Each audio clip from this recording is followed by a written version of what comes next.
Hi, I'm Andy Schertz, product manager here at Epson for the ColorWorks product line. In medical device manufacturing, information is critical and product labels for each SKU need to convey pertinent information clearly and visibly. As color is often used as an identifier on medical device labels, a two-step printing process is often the means to combine color with variable data.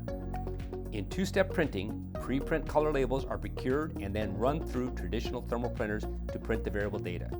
The challenges associated with this process include high minimum order quantities of preprint labels, possibility for misalignment during printing, potential for label waste due to regulatory changes or shelf life, higher lead time and cost to label short-run products.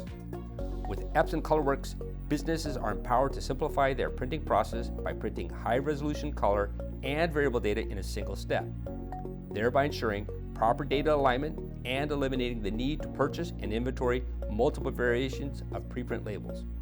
In addition, label designs changes can be implemented as needed while minimizing the potential for label waste. Lastly, short-run specialty products can be labeled with ease at a low cost per label. Empower your business to simplify product labeling by transitioning to a more flexible one-step printing process. Enhance operational efficiency with on-demand color product labels. For more information, please visit epson.com/colorworks.